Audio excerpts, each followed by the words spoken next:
Hey guys, ഞാനിപ്പോൾ videos upload ചെയ്തിട്ട് ഏകദേശം ഒരു മാസത്തിൽ കൂടുതലായി. വലിയ പ്രശ്നങ്ങളല്ലെങ്കിലും ചെറിയ ചെറിയ ഓരോ പ്രശ്നങ്ങൾ കാരണമാണ് ഈ വീഡിയോസ് അപ്ലോഡ് ചെയ്യാൻ ഇത്രയും ലേറ്റ് ആയത്. ഇനി മുതൽ നമുക്ക് നല്ല നല്ല വീഡിയോസ് അപ്ലോഡ് ചെയ്യാമെന്ന് വിചാരിക്കുന്നുണ്ട്. അങ്ങനെ അതൊക്കെ അവിടെ നിൽക്കട്ടെ കേട്ടോ. അപ്പം നമ്മൾ ഇന്നത്തെ പരിപാടി എന്താ വെച്ചാൽ നമ്മളെ വീടിൻ്റെ മുറ്റത്ത് നമ്മളൊരു മുളക് മരം നട്ടിട്ടുണ്ട് കേട്ടോ. മുളക് മരമാണോ മുളക് ചെടിയാണോ എന്ന് നിങ്ങൾ പറയട്ടോ. അപ്പോൾ അതിൻ്റെ അകത്തുള്ള മുളകിൻ്റെ വിളവെടുപ്പിന് വേണ്ടിയിട്ടാണ് ഞാനും അമ്മയും കൂടെ വലിയൊരു പാത്രമൊക്കെ ആയിട്ട് വന്നിരിക്കുന്നത്. അപ്പോൾ എത്രത്തോളം മുളക് കിട്ടിയിട്ടുണ്ടെന്ന് ഞാൻ അവസാനം കാണിച്ചു തരാം കേട്ടോ. ഇതൊന്ന് രാവിലെ തന്നെ അച്ഛൻ ചൂണ്ടലിട്ട് പിടിച്ചുകൊണ്ട് വന്ന മീനുകളാണ് കേട്ടോ. അപ്പം നമുക്കും ഒരു ദിവസം മീനൊക്കെ പിടിക്കാൻ പോകണം എന്നുള്ള പ്ലാൻ ഉണ്ട്. ഈ ഒരു ബുദ്ധ ഫ്രെയിം ഞാൻ 2 ഇയേഴ്സ് മുന്നേ മീഷോയിൽ നിന്ന് വാങ്ങിയതാണ് കേട്ടോ.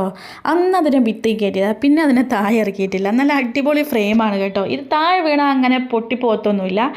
ഈ ഒരു ഫ്രെയിമിൻ്റെ ലിങ്ക് ചാനൽ ഡിസ്ക്രിപ്ഷൻ ബോക്സിലും കമൻറ്റ് ബോക്സിലും ഞാൻ പിൻ ചെയ്ത് വെക്കാം കേട്ടോ. നല്ല അഫോർഡബിൾ റേറ്റുള്ള നല്ല ക്വാളിറ്റി സാധനമാണ്. അപ്പം നിങ്ങൾ അതിൽ കയറി പർച്ചേസ് ചെയ്യാം. അപ്പം നമുക്ക് ഇത്രത്തോളം നല്ല എരിവുള്ള ഉണ്ടമുളകാണ് കേട്ടോ കിട്ടിയത്. നല്ല പഴങ്കഞ്ഞീൻ്റെ കൂടെ ഒക്കെ കഴിക്കാൻ നല്ല അടിപൊളിയായിരിക്കും.